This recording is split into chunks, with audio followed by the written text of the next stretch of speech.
Assalamualaikum warahmatullahi wabarakatuh. Alhamdulillah wa syukurillah wa nikmatillah wa la haula wa la quwata illa billah. Amma ba'du. Allahumma sholli ala sayyidina Muhammad wa ala ali sayyidina Muhammad. Berjumpa lagi bersama Kendil Ireng.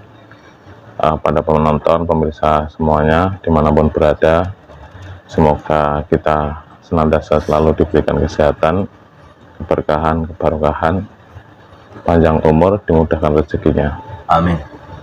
Dalam kesempatan kali ini kita akan podcast ke teman-teman atau saudara kita yang telah usia menjalankan amalia pelaku spiritual gembelnya selama 41 hari ya Pak ya? Iya.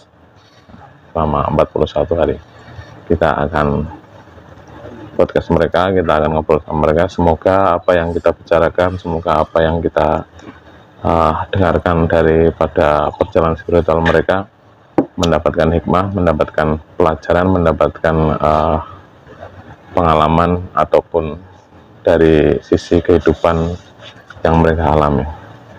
Ya Pak. Ya. Perkenalkan dulu. Ya, kenalkan buat para subscriber, para pemerhati Kendil Ireng. Saya juga punya channel, jangan lupa Padepokan Channel Langit. Ya, Padepokan Channel Langit.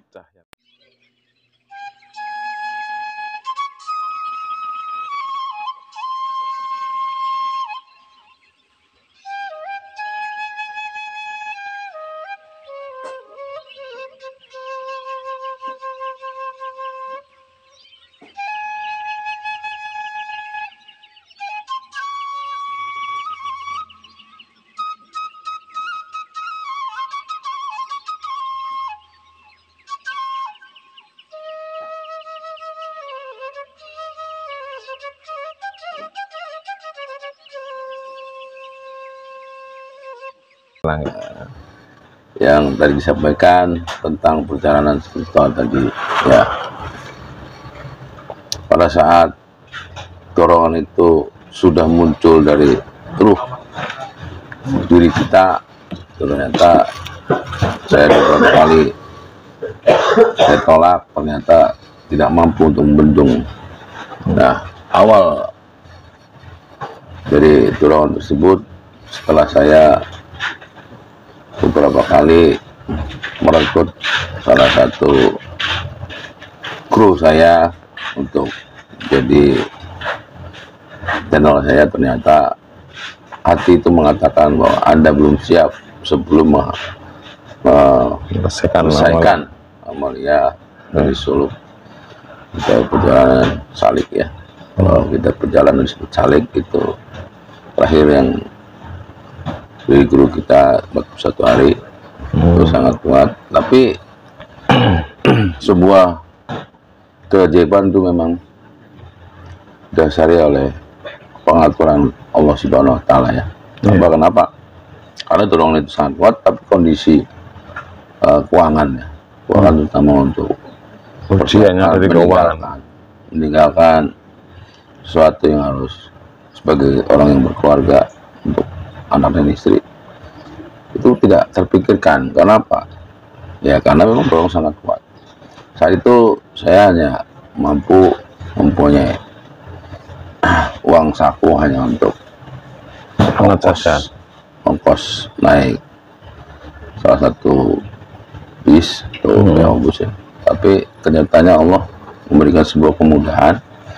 Kalau memang itu sudah sepanggilan hati bahwa itu adalah bagian dari melaku spiritual dari seorang salik ya, itu saya diberi kemudahan. Sudah tekad udah bulat, tapi Allah memberikan kemudahannya itu apa? Saya diberi ya mendadak sebelum keberangkatan. Hari itu saya ditelepon beberapa teman yang mengeluh tentang penyakit, tentang kondisi kesehatan lah. Alhamdulillah dari proses itu saya tangani, saya dapatlah rezeki ternyata bisa melebihi daripada yang saya prediksi. Sampai terjadi 2 kali hal itu terjadi dan menunda. Itu memang sudah mungkin jalan takdirnya. Allah yang mengatur semua, kita tidak bisa mengelak. Alhamdulillah lebih dari apa yang saya prediksi, ternyata bisa sebagai tinggalan bagi yang di rumah, istri lah, bagi yang keluarga di rumah. Itu sebuah pengalaman yang luar biasa buat pribadi saya. Nah, kemudian dari situlah saya semakin yakin dengan proses spiritual ini memang harus dijalankan. Nah, setelah dimulai, saya beberapa kali dalam perjalanan itu ada beberapa hal yang membuat saya juga merasa aneh. Karena memang berawal dari sumber yang Allah tujukan membuka pintu rezekinya lewat bisa membantu orang dalam artian sembuh dari sebuah penyakit yang atas izin Allah semuanya juga ya. Nah, dalam proses perjalanan itu saya beberapa kali mendapat keluhan dari orang-orang yang saya temui, baik itu di masjid, musola, dia mengeluh tentang kesehatan tanpa saya tahu bahwa dia lagi sakit. Dari keluhan-keluhan itu, alhamdulillah, ya kalau di kita proses ruhiyah lah, pembersihan energi negatif. Nah, beberapa kali itulah saya berpikir, apa ini sebuah kemudahan Allah tunjukkan bahwa proses panggilan itu yang dari awal saya tidak ada niatan, ternyata Allah menunjukkan jalannya, saya harus begitu. Nah, itu, dan akhirnya dari situlah saya mendapatkan kemudahan untuk mendapatkan, ya, untuk orang perjalanan saleh kan tidak punya bekal. Ya, akhirnya bisa mereka memberikan bersedekah makan, bersedekah semua apa yang dibutuhkan orang normal, ya, minum dan rokok lah gitu. Nah, itu sebuah spiritual yang luar biasa.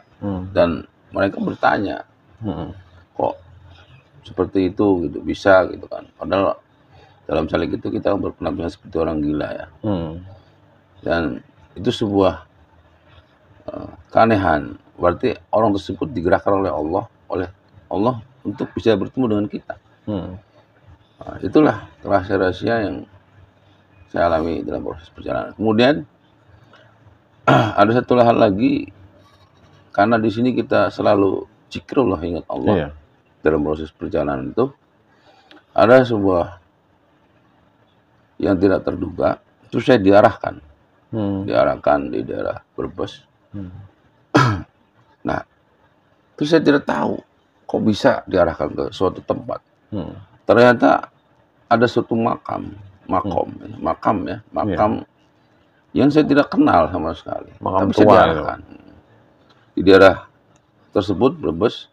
Ternyata mungkin salah satu makam dari ulama ternama di daerah tersebut yang baru meninggal 3 bulan, informasi dari orang tersebut. Dan masih ada hubungan leluhurnya, itu adalah seorang mungkin ya ulama besar juga ya. Kalau kita katakan mungkin ulama zaman dulu ya, para aulia, seorang syekh, turunan syekh. Nah, itu saya diarahkan ke situ, dan banyak para penjara di situ yang datang. Nah, apa maknanya? Bahwa kita perjalanan saleh itu mungkin disuruh saling mendoakan, ya, para para ulama sepuh yang dulu itu manggil ke kita untuk mereka sambil mendoakan, karena kita selalu zikir Allah. Nah, dengan adanya pengalaman tersebut membuat saya yakin bahwa perjalanan saleh itu memang dibutuhkan dalam proses perjalanan itu. Satu, mendoakan beberapa makam-makam para ulama penyebar Islam di daerah-daerah yang kita lalui. Kemudian ada lagi sebuah keanehan yang saya mendengar bahwa terjadi sering kecelakaan di suatu tempat Daerah mana? daerah-daerah antara Brebes dengan Selawi. Selawi. Itu tikungan-tikungan tajam itu banyak daerah tersebut. Ya. Itu mereka berbicara, mereka informasikan penduduk setempat, sering terjadi kecelakaan. Tapi semenjak adanya para pejalan salib di antara jalur tersebut, kok hilang dengan sendirinya. Nah, berarti kecelakaan itu pun tunggal bukan penyebabnya adalah kelengahan manusia, tapi mungkin ada unsur-unsur gaib Iya. yang disebut dengan nanam tumbal dan Iya. sebagainya, Pesugihan ya, Pak ya. pesugihan gitu ya. Nah, itu membuat saya Tergerak semakin hatinya. yakin bahwa Allah sudah menunjukkan kita para pejalan salib ini, Melalui jalan-jalan itu gitu. jalan-jalan tersebut membersihkan Pembersihan. energi negatifnya. Nah, itu luar biasa, informasi-informasi tersebut membuat mendapat keyakinan bahwa tidak sembarang orang yang mampu membersihkan area tersebut dengan suatu hal yang sepele bagi orang umum, yaitu zikir, selalu ingat Allah. Karena kita dalam proses perjalanan kaki itu selalu ingat Allah, zikirullah. Nah, itu pengalaman yang berkesan buat saya, diarahkan dari dua sisi tadi, yaitu selalu bisa membantu orang. Alhamdulillah, dari beberapa itu berkenalan dengan alia, kita bisa menyampaikan sebuah kebaikan dan menjelaskan bahwa kita adalah para pejalan rohani yang tujuannya adalah ingin bertawakal, mendekatkan diri kepada Allah. Betul. Gitu. Jadi sambil kita bagian dari proses spiritual mendekatkan diri Allah, kita bisa membantu, bisa membantu dan berdakwah di mana tempat kita akan dilalui. Gitu ya. Nah, terus termasuk ada beberapa kota-kota dan bangunan tua yang selalu kita lewati juga. Kita anggap itu pembersihan, karena dari antara mereka banyak dari golongan fasik yang berinteraksi dengan kita, merasa dia terusik dan kita muslimkan. Di luar tempat tersebut. Jadi itulah yang pengalaman yang saya alami, mungkin bisa menjadi hikmah, menjadi pelajaran bagi teman-teman para penonton, para subscriber Kendil Ireng Dan juga Padepokan Cahaya Langit. Padepokan Cahaya Langit. Jangan lupa selalu kooperasi kita beberapa kali. Ya, itu yang sangat berkesan dari proses perjalanan spiritual yang saya lalui, dan alhamdulillah ya sukses dan selesai dijalankan selama 21 hari. Diberikan kesehatan dan kesehatannya selama perjalanan, diberi kemudahan oleh Allah. Amin. Dan selalu dilindungi oleh Allah Subhanahu wa taala tanpa kekurangan suatu apapun, dan rezeki begitu sangat melimpah ruah. Dan karena keyakinan dalam bulan salib itu adalah intinya adalah bertawakal, berpasrah diri kepada Allah, apapun yang terjadi itu kehendak Allah Subhanahu wa taala. Ya, itu yang bisa saya sampaikan. Tapi pernah mengalami hal-hal gaib gitu, langsung apa nampak atau lihat kunti apa, lihat setan di jalan, itu pernah nggak Pak? Karena kan perjalanan itu kan siang malam kan kadang terjadi. Jadi yang saya alami untuk kontak hal tersebut secara pengalaman gaibnya ya. Jadi beberapa musola yang tadinya itu tidak pernah disinggahi oleh orang, kemudian kita singgahi dan kita melakukan seperti biasa, sholat, zikir, dan beribadah. Itu tadinya sepi, itu otomatis mengundang aura positifnya, dan kontak negatif yang di situ, yang masih fasik itu, mereka berinteraksi. Sama saya waktu zikir yang ditentukan oleh guru kita, seperti biasa kalau tiap malam kita zikir itu dilakukan, tuh dia berinteraksi. Artinya apa? Dia menyentuh sesuatu, barang, pintu digerakin, dia menjatuhkan benda di beberapa benda tersebut, berarti mereka merasa terusik. Iya. Karena kita zikirullah yang jelas itu sangat bersanad dan memang itunya energinya mungkin membuat mereka terusik. Dan otomatis ada beberapa di antara pun pernah sampai saya pas saat mau tidur itu mewujud. Ya, otomatis saya muslimkan yang fasik itu, dan alhamdulillah di sekitar itu membuat musola semakin auranya sangat baik ya. Negatifnya sudah pergi dan diantaranya orang mau bersinggah di beberapa musola, dan kebersihan pun yang tadinya tidak terurus, beberapa penduduk setempat pun akhirnya alhamdulillah tertarik karena kita sering melakukan pembersihan di beberapa tempat tersebut. Akhirnya ramai dikunjungi orang yang lewat, bisa beribadah dan terjaga kebersihannya dari beberapa tempat ibadah, musola dan masjid yang tadinya orang sudah melihatnya juga angker, aura negatifnya, dan sepi dari orang bersinggah, ya mungkin karena terlalu banyak negatif, energi negatifnya dari bangsa gaib tersebut. Nah itu yang saya alami gitu ya. Itu manfaatnya dari kita pejalan-pejalan yang dilewati tempat-tempat tersebut. Kalau spiritualnya ya jelas kontaknya itu ya dia terusik. Jadi pada dasarnya yakin dulu ya Pak. Yakin dulu. Yakin, dan yakin. Nanti akan ditujukan sama Allah, dibimbing sama Allah.